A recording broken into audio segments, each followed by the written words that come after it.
we have to balance growth and also balance a lot of efficiency along the way. But like what I see right now, I've not seen an handshake. I've not seen a whole of government kind of approach to tackling the current challenges we have. Because as you see, even though the FM market has stabilized at some point, but you still see there's still a divergence with the parallel market as much as, and that divergence can keep going on and on unless there's a bit of decision making to really tighten the fiscal levers of this country much more effectively. Mr. Shawoni, I must thank you so much for your time. Co-founder, Chief Executive Officer of Budget. Thank you so much. I wish you a prosperous 2025. Thank you so much, Tolu. It's a pleasure speaking to you. Thank you. Bye. All right, there. Bye. Well, let's do market review for today. My colleague is in the studio, Effiong Ekop. Effiong, it's the last trading day.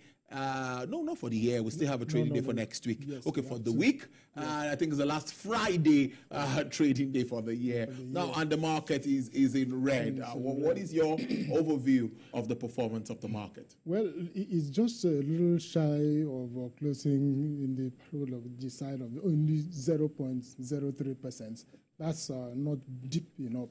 But overviewing the performance of the markets generally, we will say a lot has happened, and we give credit to market regulators, even those who are taking money to the place.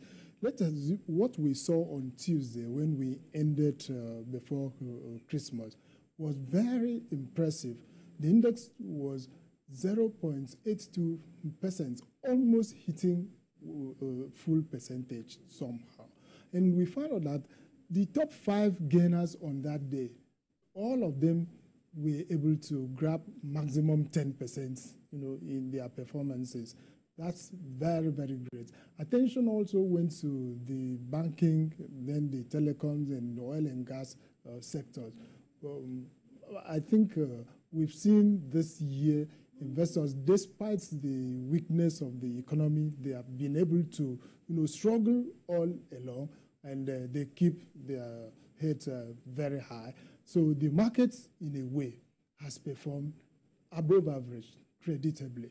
If you talk about the total value that we've had this year, very, very great. Total value of securities that we have at the exchange, more than 61 trillion naira. That's a great value. And the index moved above 107 points, all others, in indications. So in a way, we've been able to, keep the economy. Don't forget, there has been very huge slacks in the larger economy. So the stock market has been able to show itself as a center of wealth creation. It's been able to attract, attention to itself. Investors or portfolio managers, they have been doing their job. Even when they complain, especially from the manufacturing subsector. That's true. So, because the market is also showing the weaknesses that we've had in the entire economy. But the last quarter of this year, we found that, things were really stepped up as it used to be. Before now, December trading used to be very, very hot. You understand? You see people from Asia coming in, from Europe coming in, buying everything. But I think some of them are not so keen on picking our stocks, even though they are very, very cheap, because of the low value attached to our currency.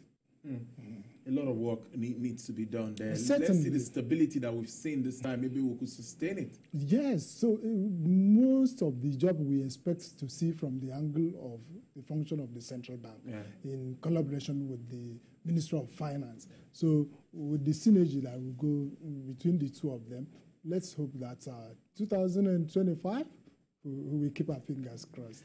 I must thank you so much for your analysis as usual. Well, we'll still have some days. Yes, we do it again on Monday, Tuesday before we move into the new year. Thank you so much, my colleague there, Effiong Ekop. Before we go, let's tell you Asian stocks nudge higher today, while the dollar was firm, keeping the yuan rooted near 5 months low in a thin year, and trading as investors looked ahead of 2025, when the Federal Reserve is expected to take a cautious approach to rate quotes. MSCI's broadest index of Asian Pacific shares outside Japan Japan was 0.1% higher on course for a nearly 9% gain this year. Japan's Nikkei shot up 2% due to weak year-end set for about 21% rise in 2024. China's blue chip CSI 300 was 0.1% higher. Hong Kong Hang Seng Index rose 0.3%. Following the holiday, European markets are likely to open higher, with Eurostock 50 up 0.5%. German DAX features 0.3%. FTSE features 0.08% higher. Now let's take you to crude oil prices as we wrap up the show for today. Now we tell you that crude oil prices are staying mixed today. We start with the West Texas Intermediate crude, which is up 0.19%, selling at $69.75 per barrel. It's up 0.19%. Brent is also up 0.11% to sell for $73.34 per barrel. Bonnie Light is down 2.84% to sell at $78.62 per barrel. And for the OPEC basket, dealers are offering $72.88, down 1.15%.